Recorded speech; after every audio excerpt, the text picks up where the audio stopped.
This episode is brought to you by KG Productions for KrsnaKnows. Good evening. We are doing the Narada Bhakti Sutra. Now we had done till Sutra 21. So today we are going to do from Sutra 22 onwards. Yesterday when we were talking about the love of the gopis. Now when we were discussing about the love of the gopis, there were lots of things which came into the picture. I had to give certain amount of information about who the gopis are, who is Radha, Lalita, the principal gopi, and Vishakha, how they form the circles round Krishna, what is the Ras Leela. So these are certain explanations I had given. The reason is because most of the people have very little idea about this entire episode. So now we are going to go slightly further than that. So we are doing verse 22, which is Sutra 22 from the Narada Bhakti Sutra. So it says, even there, in this condition of total love, there is no bane of forgetting the glory of the Lord. What exactly it means? We are talking about the gopis. It's in continuation to the gopi story only. The gopis, if you remember, now everybody is a gopi. I think I made it clear yesterday also. Now, the males and the females, we will club them together as gopis only. Alright? So what were they actually doing? They were in love with Krishna. And who is Krishna? If you think about Krishna as a very average human being, a young boy from the village who is also a cowherd. He has got cows, his family has cows, so he takes them out to graze. And the story over there is all about taking the cows for grazing and playing all those pranks like a very, very average child. Now, in olden times, you know what kind of professions there were. Shepherds, farmers, milkmen, you name it, those kind of professions were there. People were doing those kind of activities. The gopis, though they were in love with another young boy, they did not look at him like that. You see, when human beings are there, we display human emotions. We look at another person in a very human manner. The mind has the capacity of making judgments constantly, isn't it? We look at an object and we immediately start jumping to conclusions. Let us say a person walks inside a 5-star hotel wearing a simple dhoti and a kurta, and it is not a starched one or a clean one or something like that, and he is wearing a chappal.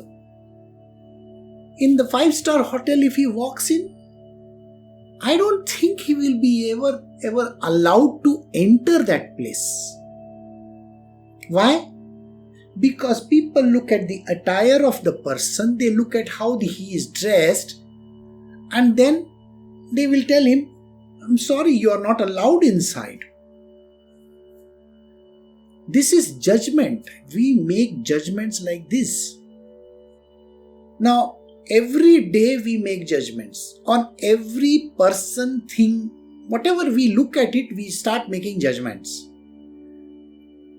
So the gopis, though born in the human womb, and Sri Krishna also born as a human being, did not look at Krishna like another human being. This is the meaning of the word.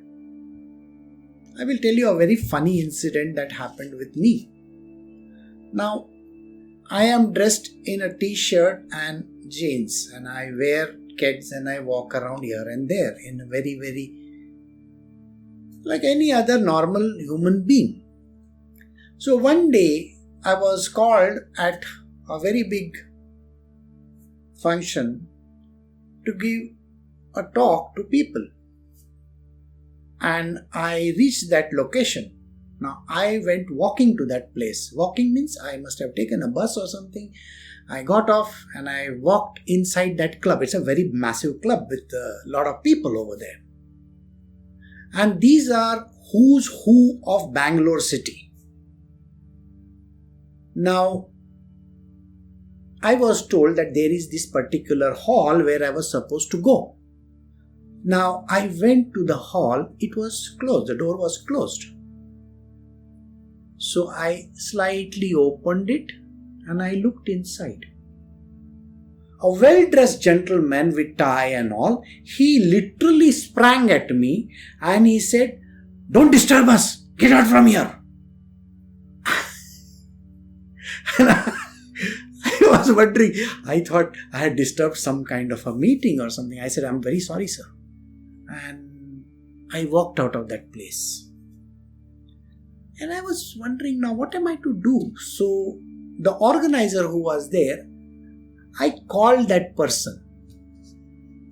And I said, I think I have come to the location, but I don't know which hall I am supposed to go to. Can you please request somebody from there to come and meet me?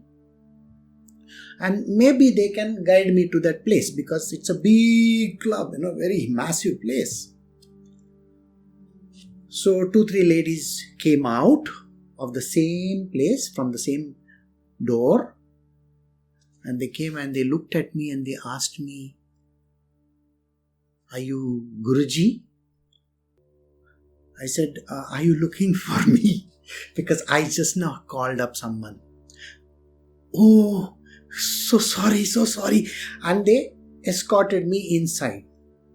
So when I went inside, all these people who were dressed so nicely with coat and tie and whatnot, they were completely taken aback. And the person who had asked me to get out came to me to apologize and say, "We are very sorry, we did not know. We thought a Swamiji will be coming who will be dressed in orange color clothes and he would be having a very big car and he will have a lot of people around him. But you came alone dressed in a t-shirt and a pair of jeans. How are we to recognize you?" This is what happens to people. Judgments. We make judgments constantly by looking at a person, the way he is dressed, the way he talks, the way he behaves. Everything is judgmental. The divine, which is the supreme divine consciousness, has to be recognized even as a young child. Think about it. Here is a very young boy, and he is the Lord Almighty who has come on earth and is here for a certain reason. So the only people who recognized him were the gopis. They knew who he was. He was the eternal Lord, the Father in heaven, the supreme divine consciousness, whatever you want to call him. And they revered him to that level. The Amsh of the Lord, or the Amsh, that means the portion of a portion. Even that cannot be recognized if it appears in the human form. We assume it is like an average human being. We think that, this person is so average. He behaves and talks exactly like a human being. The sages and saints are also the divine, hardly anybody can recognize them. You look at Ramakrishna Paramahansa, who is dressed in a simple dhoti and maybe a kurta, maybe nothing like that. Or you looked at Sai Baba, who was dressed in a kafani, and that too a torn garment. Nityanand Maharaj of Ganeshpuri, Vajreshwari as we call it in Mumbai, was dressed in a kaupin.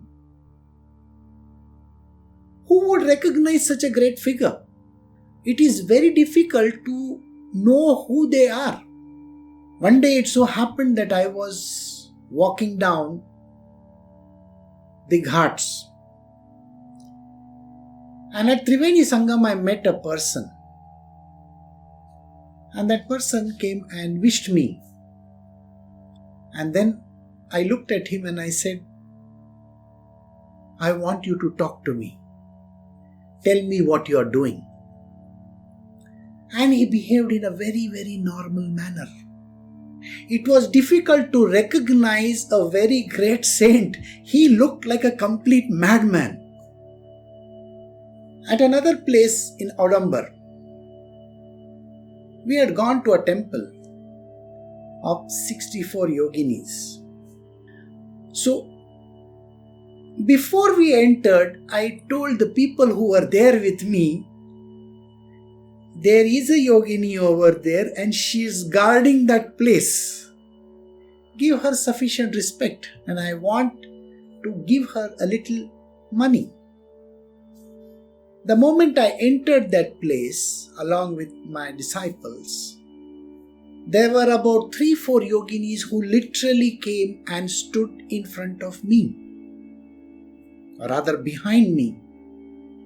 They were carrying an umbrella. Not the umbrella that you see outside, this is a different umbrella. Then I said to one of my disciples, please give some money to the one who is sitting over there. Now, who can recognize them? If you cannot recognize them, then there is no point. You may go to a temple, you may go to a church, you may go to the holy places, and you meet these people literally crossing you. And it is very difficult to recognize them. I took the name of Nityananda Maharaj, isn't it? Nityananda Maharaj was a great saint in Mumbai. It's a certain distance from Mumbai, there is a place called Vajreshwari. One day, when I had gone away, I visited this place. It was late in the afternoon. I sat in that Samadhi Mandir, and he comes and sits next to me. And he talks with me for 10 minutes. After that he tells me, why don't you go and have lunch over there? Now it was way in the afternoon. It is very difficult to get the Khanawal open. That's the free lunch home which they have. They give lunch to everybody. So I went over there to that place where they serve the lunch. The whole place was shut. And when I was returning back, a door opens and a person comes out from there. And he tells me, please come inside. We have kept food for you. Now imagine this situation. He stood in front of me and served me the entire meal. I wanted to give some money. He refused to take it. It was piping hot meal after the whole place had closed down. So I asked him, how do you know? So he said, we were given an indication that you were coming.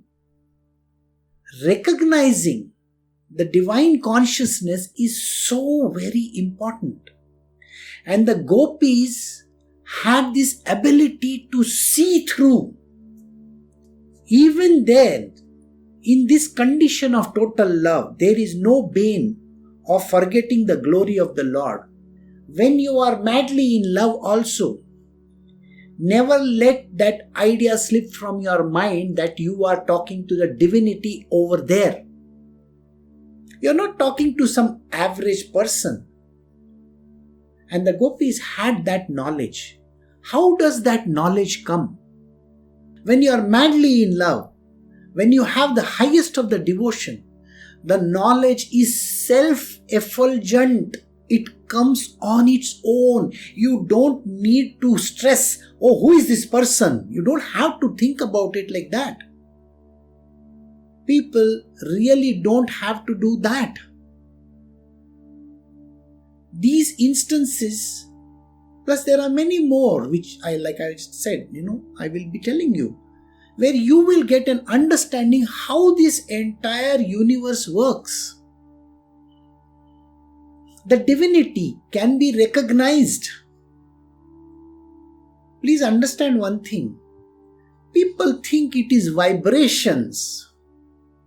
It's a way of talking. Do you think the gopis got some vibrations, some strange phenomena happening like that? I think they are mistaken. No, it is the heart. We are going to discuss that as well. The heart knows. The love knows.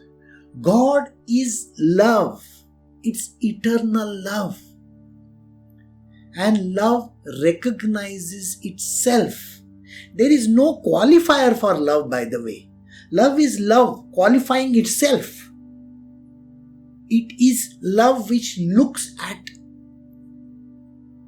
another and knows that this is love. So the gopis had this very clear knowledge that we are talking to the highest perfection in the world, in this entire creation. It's outside the creation, of course. But we are talking to the supreme Paramatma. The word Paramatma is often misconstrued. People think we are small atmas. I have a soul in me is the way of thinking. So there are many souls, S-O-U-L-S. There are no souls. There is one Paramatma, only one. You think Paramatma can be cut and broken into small bits and made into souls? Paramatma is everywhere. The Supreme Divine Consciousness is everywhere.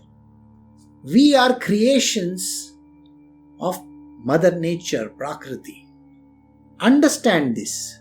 What is within us is called the Spirit, the Divine Spirit. That little essence of the Lord is there within us.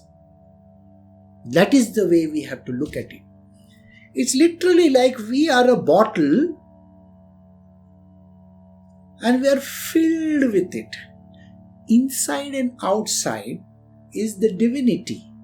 But we never experience. Human beings have a difficulty of experiencing that.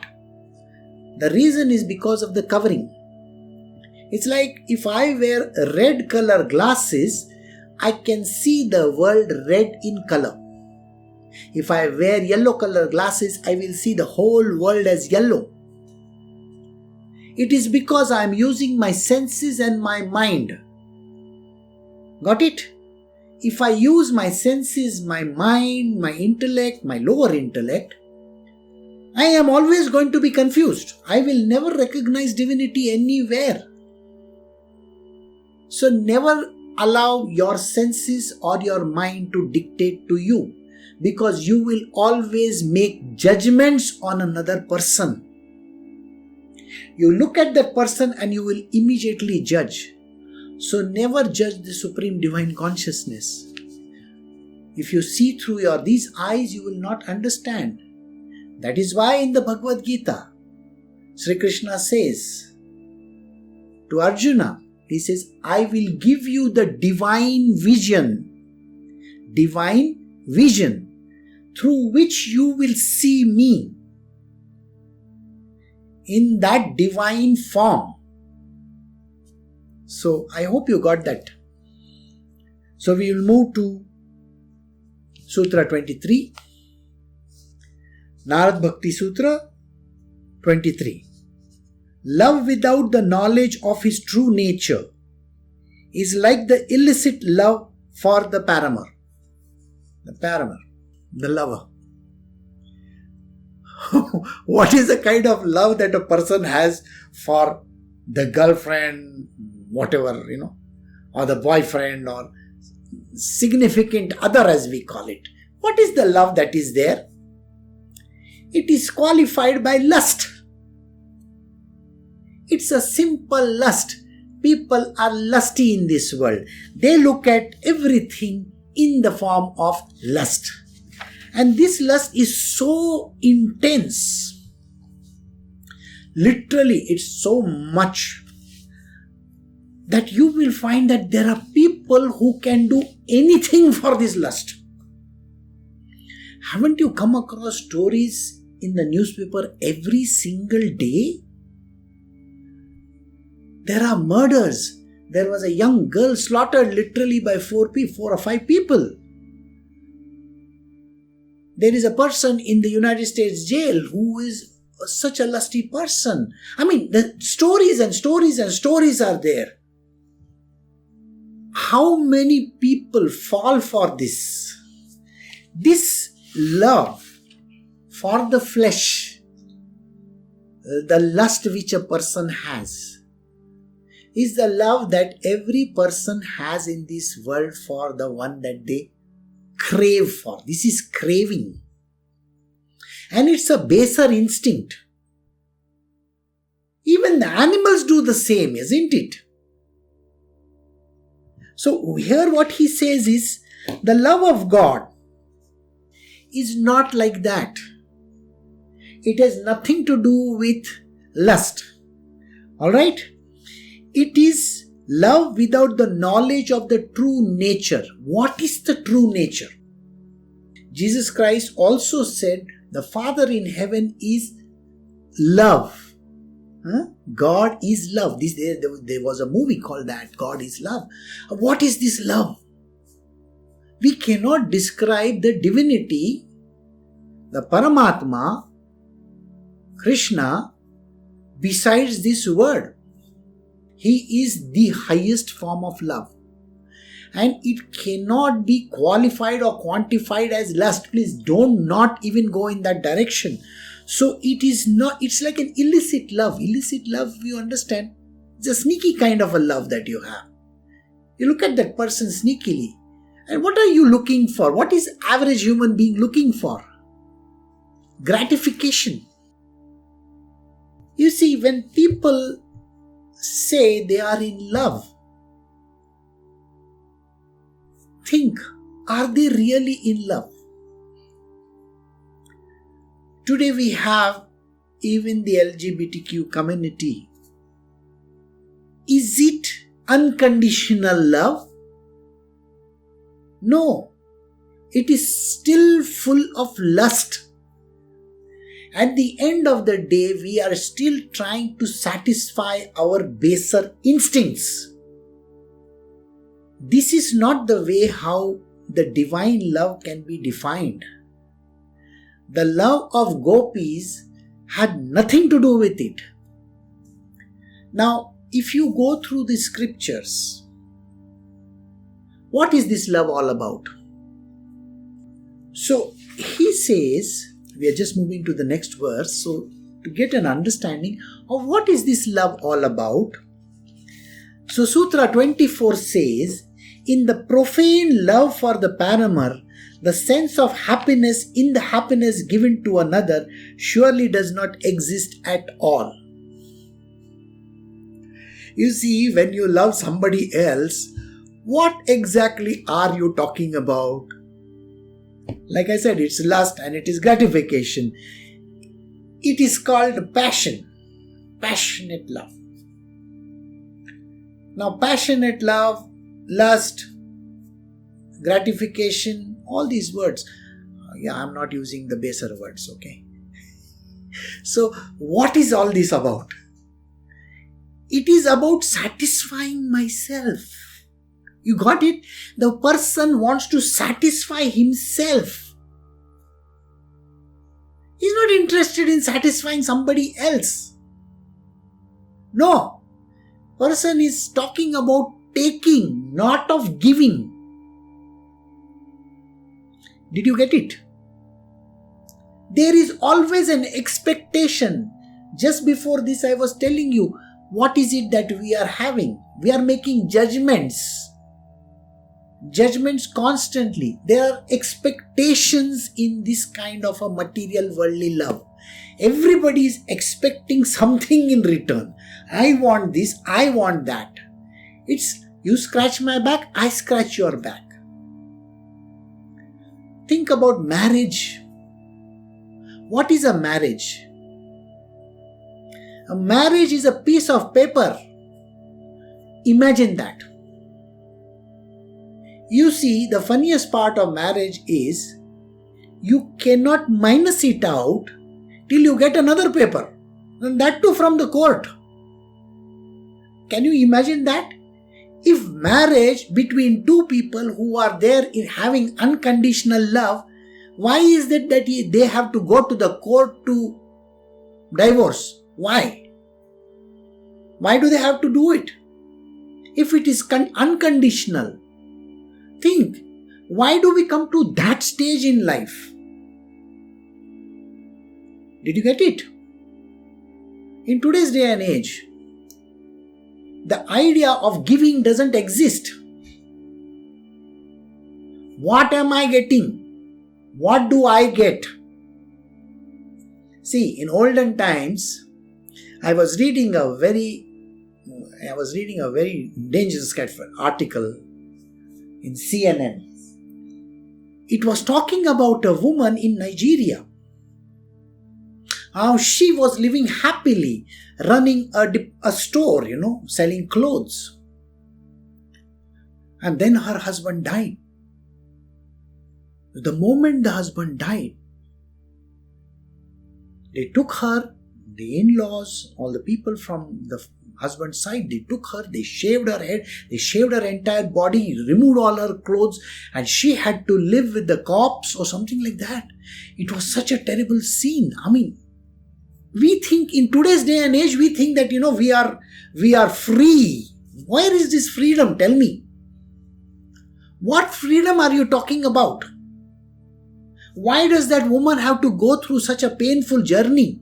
Just because her husband died, after that they took away everything that she had. Even she was trying to take up a job. That job she lost. She had 4 children. She had to go with the 4 children away from the village because she was banned from that village. If she did not go through those rituals, then she is called the murderer of her husband.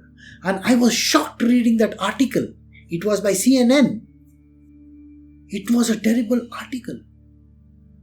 And just before marriage, people will take vows, I want to be with you forever and ever and ever. What is this ever and ever and ever? You think it is ever and ever? One person gets married to another. You think it is forever? It is never like that. It is always about giving and taking. I want this. I want. What is this I want? Even in our modern times today, a woman is still treated like dirt by everybody. I met a person when I had gone to another place. He was driving the car. So I asked him. I said, "Are you married?" So he says, "Yes, I'm married. I have children also." I said, "You're a driver. What have you done?" So he told me, "I'm a graduate." I said, "Oh, is that so? And about your wife?" "Oh, she's also very highly educated." "What does she do?" "She's my housewife." "What does she do with the children?" They are going to school." I said, "She studied quite a lot." "Yeah." "You see, her job is only to look after the kitchen, take care of me and the children." I said, "By the way, how did you get your degree?" "Oh, I did not pass my SSC also. I did it from outside." He did his SSC and his second year PU as well as his graduation or whatever that he did by paying money. His wife had studied her entire life. Now her father must have thought that I will educate my daughter so that she can become somebody great in this world. But here, she was being treated at this level. Would you call that love? No, I love my wife. What are you talking about? There is no freedom for her. Love is about giving. Love is not about taking. I want, no, I give. This is the verse which says, in the profane love for the paramour, the sense of happiness in the happiness given to another, it surely does not exist at all. Narada is very clear. Imagine this book must have been written thousands of years ago. Narada was clear even then. He knew that there is nothing like giving. It is all about taking. What is this all about? If it is true love and if it is devotion, you don't ask for anything. Please remember this. When you have love for the divine, you do not ask for anything. If the divine Lord wants to give, He will give. But if He doesn't want to give, does it really matter? If you are truly in love with the divine, even if He puts you on the street where you won't get even food to eat, it really shouldn't matter. That shouldn't qualify you.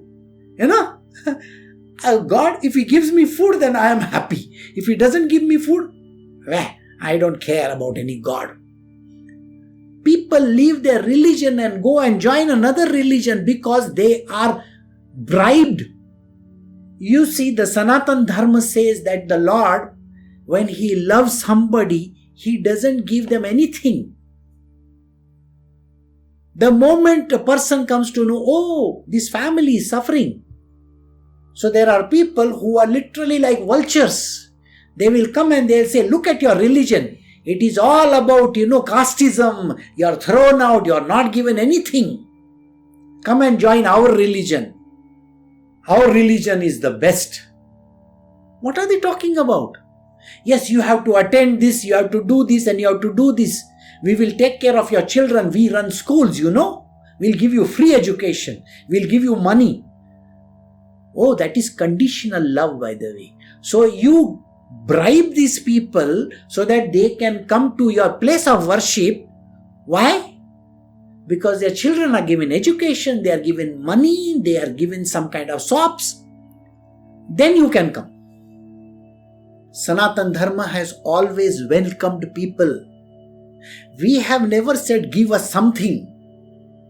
On the contrary, it is Atiti Deva Bhava, which means we treat everybody like a guest. You understand? Everybody is welcome here. If you want to come to India, India gives you a free visa. If you know how many times my visa has been rejected? Why? Because I don't have income. What is the need? Oh, if you have income, then you can come to my country. If you have money in the bank, then you are allowed to come to the country. India doesn't even ask for that. You see, Sanatan Dharma means we welcome visitors. We have refugees coming inside our country. We have welcomed them for last so many years. We have people from across the world who have walked inside, right from Alexander the Great to all the people, the invaders who had come, including the Britishers. We have welcomed them. We have given them our land and said, okay, you can stay over here. We have been very kind. If I have to go to any of these countries, they will first want to see my balance sheet, my money in the bank, how much do I have, what do I have. What are you asking? There is no humanity in this. Please understand. Love is about giving. Love is not about taking. See, that is what I said. You look at a person and you think and you make your judgment based on that. You cannot make judgments. Now, the strangest part about making judgments, that is called conditional. It is conditioned by certain thing. I still remember going to a small village in Maharashtra. and there was a couple. Now, they were very big social workers in that area. They did not have any income. But this person was the winner of the Magsaysay Prize. It is given by another country. He is a very great person. Now, he wanted to go somewhere. I think to the United States. If I am not mistaken, it is Baba Amte's son. Baba Amte was a great social reformer in eastern Maharashtra. Incidentally, I met this gentleman many years ago. I stayed with him for a day. He was very kind. Now, this was his son, a very highly educated person. His wife is also highly educated. They filled out the forms and they went to Mumbai for the interview at the American consulate. They were turned away from the gate itself by whoever was taking their interview. Said, cannot. Why? They don't have money. They don't have properties to show. Think about it. This is what happened to him. So both the husband and wife, now they were going by railway tickets, you see. They live a very simple life. So they were returning back to the railway station. Fortunately for them, they got a message that the Consul General wants to meet you at the American consulate. So they said, fine, we will go and see him. So they came back to the consulate, and the consul over there apologized to them, saying that we are very sorry. We did not know who you are. And they were given the visa to go to the United States. And they were supposed to talk in a meeting. So when they were talking over there, they met this young person coming over there. He was a doctor. He's a world-renowned doctor. So he came and he touched their feet and he said, do you recognize me? So they said, of course, I think many years ago. You see, there was a Naxal movement in that area, Gondia, I think. You are the guy who was saved, isn't it? He says, yes. And you educated me. I went to America. And now here I am a very big doctor. I want to welcome you to my house. This is unconditional love. I cannot say that there is anything over there. They had just given their love. There are very few people in this world who can give this kind of a love. You have to see God in everything. So Baba Amte's son, actually I don't recollect the name of this gentleman, but this is the story. Its clothes or qualification doesn't make a man. Look at Mahatma Gandhi. He was dressed in hardly any clothes, took one stick and walked all over the town. You cannot make judgments. He had love for everybody. Alright? Now, what is Krishna? What is Krishna all about to the gopis? They are not qualifying him by looking at his dress. They are not saying you have to give us this in return. He is a young child. What are they going to get from him? So here, they were literally falling on top of each other to get to him. That is the love of the divine. The love divine is expressed this way. Now we are also going to go to this particular place where what are the expressions of this love? How do they express themselves in this physical body also? You will come to know that. Just now it suffices to say that this happiness is not actually happiness, it is called bliss. When you meet the divine, it is all about blissfulness. What would the people who were looking at Jesus Christ walking with that cross, what would they have thought? It is not pity, it was love. I hope you understand this. Even when Jesus was going on the cross, he was being nailed to the cross, did he look up to his Father and say, "Why are you putting me through this torture?" Did he say these words? On the contrary, the people, those who were putting him on the cross, he said, "Father, just take care of these people. See, they do not understand. They might be doing something wrong. They really don't understand. So please forgive them. They are not doing anything. They are being driven to do that." Still, the goodness was there. It was all about giving. He was not taking anything. Did you get it? This is unconditional love. So here he says, in the verse 24, Sutra 24, the paramour's love is all about I want, and I want. It's not about giving. It's a petty love. Like I said, in the marriage also, it's the same thing. You see, your marriage cannot be a marriage if you don't get a certificate from the government saying this person is married to that person. Why? Because issues like property, this, that, children, legitimacy of the children is important, isn't it? Oh, I am married to this person. Then the legitimacy of the children comes into the picture. Without that certificate, you are nobody. A true yogi, a true sadhu doesn't even have any papers with him, by the way.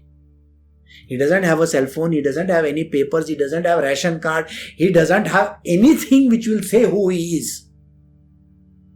There was a great sage in the past who went walking up to Kailasha. Kailasha is in Tibet. So when he went walking over there, he was arrested by the Chinese police. He was the guru of Chinmayananda, by the way. His name was Tapovan Maharaj. So they kept him in jail. Then the officer in charge comes over there and he looks at him and says, "Oh, why are you keeping him in jail? He's a great saint from India. He comes every now and then to visit the Kailasha, the mountains. Shivji is aboard, they say. So he comes over there, visits this mountain and goes away. He does his parikrama over there and goes away. So don't arrest him. He doesn't have any papers. And he walks like this, with very simple clothes. He doesn't have any, even this footwear may not be there. Think about it. He walks like that. You see, in that kind of a range to walk in those kind of clothes, very little. You need to have all the thermals and all nowadays. If you just go to some country, you have to wear thermals, you have to wear sweater, jackets, this, that, 100 clothes you will wear on top of each other. Whereas this person was just walking with very simple clothes. So it's like that.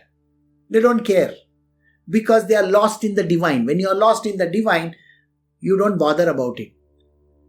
And it is about giving. It's not about taking. So the paramour's love is all about taking and not about giving.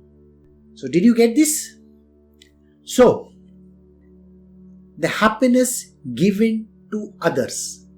When I give happiness to others, I should have no expectation from that person. Absolutely no expectation from that person. In the initial stages, when the mother and child is there are no expectations. The mother doesn't expect the child to return back some favors. Yes, she will say, "Can you give me a kiss over here?" That's it. Maybe she will say, "Can you bring this from the market?" That's it. It's a very simple thing. But later on in life, when the same person gets married to another woman, then the trouble starts. Oh, you are no longer in love with me. You are in love with that other girl who has come in your life. Oh, is that so? So where is this unconditional love of the mother that was there? If your son is loving another woman, shouldn't you be happy? Why are you sad? It is not unconditional, it is conditional. You got to love me only, not her. Well, in unconditional love, you love everybody equally. You don't say this person is dear to me and that person is, I hate that person. You can't say, the word hatred doesn't come into the picture at all. How the other person behaves has nothing to do with unconditional love. Your love has to be divine. You see, if the other person is mean to you, and if you are also equally the same, what is the difference between you and any dog in the roadside? Or any human being that is there, a crass human being? Expectation. I want that other person to be nice to me. It's called an expectation. Why should that person be nice? If that was the case, then Jesus Christ would have told his father, you are not being nice to me. He never said that. So did you get it? So it is all about giving happiness to others. It is all about being nice to the whole world. This truth has to be understood. The love divine is all about giving, not about taking. So don't go and stand in front of Krishna or Father in heaven and say, can you give me a very nice motor car? Huh? I will give you a pedas, 1 kilo pedas. That's what I told you yesterday. Krishna doesn't even bother if you give him one, you give him 1 leaf. That's it. He is not even bothered about that. He says, if you have come to me, I am happy. Krishna's love is like that. Why isn't your love to Krishna like that? So the gopis' love for Krishna was divine love. They never expected Krishna to give anything in return. So the divine love is always about giving. Otherwise, there is no unconditional love. If there is no unconditional love, there is no devotion. So single pointedness in devotion doesn't come. You are looking at the other person's purse. How much is that person giving to me? If somebody gives me money, I will be happy. If somebody gives me this, I will be happy. If you give me your love in return, I will be happy. What are you talking about? It is not about taking and giving. No, it's about giving only. If the other person goes and loves somebody else, why should it bother you? So this is the meaning of this verse. So we have come to the end of chapter 1. Chapter 1, section 3. So now tomorrow we will do chapter 2, section 1, which is, how is this para-bhakti? Para-bhakti. Yes. Now time for story. Okay, what are the stories today? Story. The Sikhs have a guru. His name was Guru Nanak. I'm sure everybody knows in this world. He was the founder of Sikhism. He had his own children, by the way. Guru Nanak had his own children. He could have anointed them like any other average person. He could have said, okay, my son, you take charge of this religion. I have started this. He never did anything like that. He never said, my son, you have to take charge of this. On the contrary, there was a very simple human being. His name was Lehna. He was another Hindu from that village somewhere. So Lehna's story goes something like this. One day, he was an average human being used to reading all the normal scriptures and praying and going here and to the temples and all that. Sikhism had not become that prominent at that point in time. And Guru Nanak was staying in Kartarpur. That's across the borders. Today it is in Pakistan. Now you can't go because of this problem that is there. But yeah, you can go otherwise. I think it is 20 or 30 kilometers from the border. So anyway, coming back to the story. So what did Lehna do? So one day he had gone to a certain location and he heard beautiful song being sung by a person. And he got so intoxicated by it that he asked that person, "What are you singing?" So he said, "This is something which my Guru, that is Guru Nanak, has written. So I am singing that beautiful hymn." He said, "I want to meet this Guru." So everybody in the village said, "Why do you have to go there?" No, I have to go there. And somehow he gathers his courage and goes to meet Guru Nanak. So when he meets Guru Nanak, the moment he sees the Guru, he literally does Ashtang Namaskar. You see, we literally go on the floor, touching the feet. And he started crying. It was just pure love. He couldn't control himself. He started crying. And he said, "Gurudev, I have come over here. I just want to be with you." And then he was there with Guru Nanak for some time. Though he was there with him, everybody treated him badly because he was becoming more closer to Guru Nanak. He was literally like, "I can do anything for you."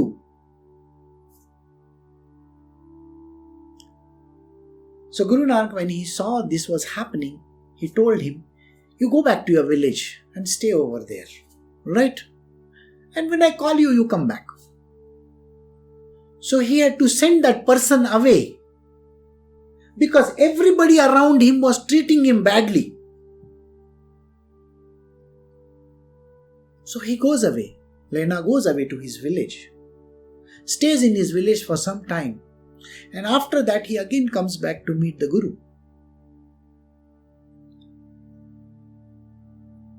Now it so happens one day, Guru Nanak is holding a small pot in his hand, and it falls in the muck. So he tells his sons, "Can you pick it up?" Nobody is willing to pick it up. They don't pay respect to their father. He is a great Guru, remember. He is not given any respect at all. Lehna looks at it and immediately bends down, picks it up, takes it, washes it thoroughly, makes it shine, puts some water in it, cleans it thoroughly, and gives it to Guru Nanak. He says, "Here it is." And Guru Nanak says, "Look at him. He is the highest devotee of mine." And he calls him Angardev. "You are my body part." Angad. Anga means body. After Guru Nanak's passing, he is anointed as the highest of the Gurus. So he becomes the next Guru. Now, all these Sikhs, they have a language. You know the language which they have? So this particular language which they have is called Gurumukhi. See the language name, it's called Guru Mukhi. Mukhi means face, what comes from the mouth of the Guru. So Guru Mukhi is a language. So he created that script. And then he started something which is today so very appreciated by everybody. If you go to the Golden Temple or if you go to any of the Gurdwaras, you can definitely eat food over there. It's a very good food you get to eat. It is called langar. So Angad Dev is the one who started these two things. We should be thankful for him for giving us such lovely meals. So any person who comes to their Gurudwara, Guru Dwara means the door of the Guru. Think about it. See what they are saying. The book is also called by the name which is connected to the Guru. It's called Guru Granth Sahib. It's a compilation of the different Gurus, starting from the first one and also the others. Day before yesterday, I was telling you Namdev's story. Namdev's words are also there in that. So this is how the love for the Guru and the intense devotion that he had made him the successor of Guru Nanak. This is unconditional love that he had for his Guru. When you recognize the divinity, so Guru Nanak is the highest in divinity. So Lehna could recognize it. And so he served him. So service unto the Guru is also the highest form of love. Not with any expectations. There should be absolutely no expectations. You don't even have to open your mouth to ask or say any words. Guru Angad Dev as we call him, was one of the highest examples of Guru, which came after Guru Nanak. Alright? The successor was Amar Das Ji. Sometimes in the future I may tell you his story as well. So it's time for us to wrap up. And I will see you all tomorrow. You have a great day and take care of yourself. Bye.